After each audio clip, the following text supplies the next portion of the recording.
नमस्कार दोस्तों, online learning steno channel में आप सभी का स्वागत है।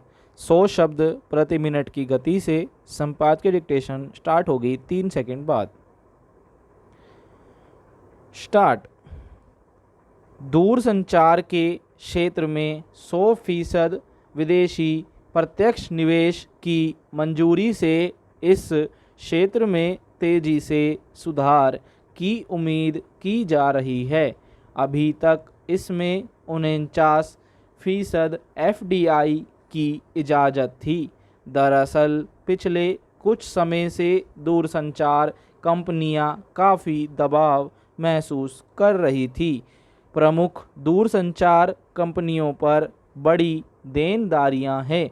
सरकार लगातार उन्हें चुकाने का दबाव बनाती रही है, पर वे आंशिक भुगतान ही कर पाई हैं। हालांकि पिछले दिनों इसके लिए कंपनियों को अपने शुल्कों में बढ़ोतरी भी करनी पड़ी। इस तरह प्रतिस्पर्धी माहौल कुछ असंतुलित होता दिखने लगा। ऐसे में सरकार ने न सिर्फ दूरसंचार कंपनियों में विदेशी निवेश की छूट, बल्कि उन्हें बकाया रकम चुकाने की 4 साल की मोहलत भी दे दी है। अब समायोजित सकल राजस्व यानी एजीआर की परिभाषा भी बदली जाएगी, जिसके तहत कंपनियों को केवल दूरसंचार से संबंधित आय पर कर भुगतान करना पड़ेगा। उससे जुड़े दूसरे कारोबारों को उसमें समायोजित नहीं किया जाएगा। नए नियमों के तहत स्पेक्ट्रम खरीद को भी लचीला बनाया गया है और अगर कोई कंपनी चाहे तो 10 साल बाद अपना स्पेक्ट्रम वापस भी कर सकती है। स्वाभाविक ही सरकार के इस फैसले से दूरसंचार कंपनियां संतुष्ट और उत्साहित हैं। उनका कहना है कि इस फैसले से डिजिटल इंडिया के सपने को गति देने में काफ़ी मदद मिलेगी। दूरसंचार के क्षेत्र में प्रतिस्पर्धी वातावरण बनाने के उद्देश्य से निजी कंपनियों को बढ़ावा दिया गया था। उनमें प्रत्यक्ष विदेशी निवेश की सीमा 49% तक कर दी गई थी। निस्संदेह उसका लाभ भी मिला। निजी कंपनियों के इस क्षेत्र में उतरने से मोबाइल और इंटरनेट सेवाओं में तेजी आई।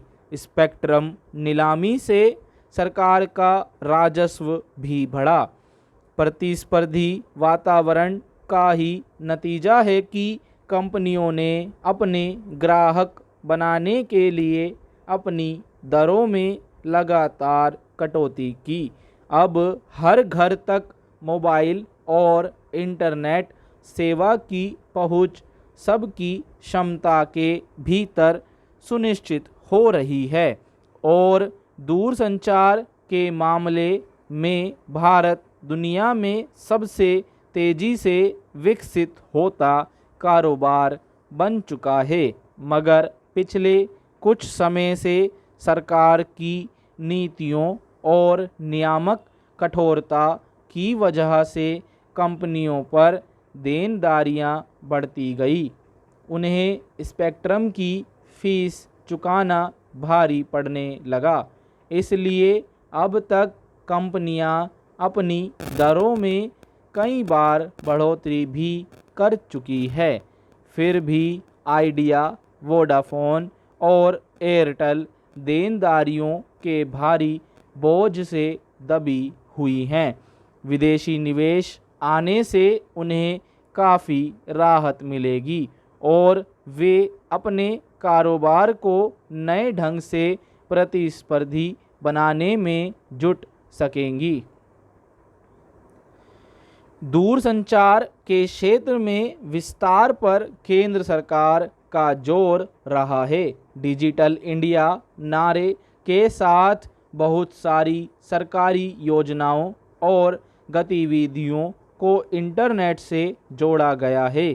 जब तक दूरसंचार की पहुंच सुगम और विश्वसनीय माध्यम के रूप में स्थापित नहीं किया जाएगा, तब तक लोगों को सही ढंग से योजनाओं का लाभ पहुंचा पाना संभव नहीं होगा। अभी कोरोना काल में जिस तरह इंटरनेट के माध्यम से ही बच्चों को पढ़ाई लिखाई संभव हो सकी है, उसमें दूरसंचार कंपनियों की भूमिका ज़्यादा महत्वपूर्ण साबित हुई है। मगर अब भी दूर दराज के गांवों तक तेज़ गति से इंटरनेट की सुविधा उपलब्ध ना होने से कई तरह की दिक्कतें पेश आ रही हैं। दुनिया के तमाम विकसित देश संचार के मामले में हमसे कहीं आगे हैं। जब तक उनकी गति से हम चलना नहीं सीखेंगे, कारोबार आदि के मामले में भी पीछे बने रहेंगे। इसलिए सरकार के ताज़ा फैसले से दूरसंचार कंपनियों को नई ऊर्जा मिलेगी और स्वाभाविक रूप से इसका लाभ आम नागरिकों को मिल सकेगा। स्टॉप फ्रेंड्स, पीडीएफ का लिंक आपको नीचे डिस्क्रिप्शन बॉक्स में मिल जाएगा।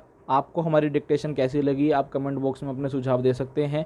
अगर आप हमारे चैनल पर नए हैं तो चैनल को सब्सक्राइब कर लें और बेल आइकन प्रेस कर लें। धन्यवाद, मिलते हैं अगली वीडियो में।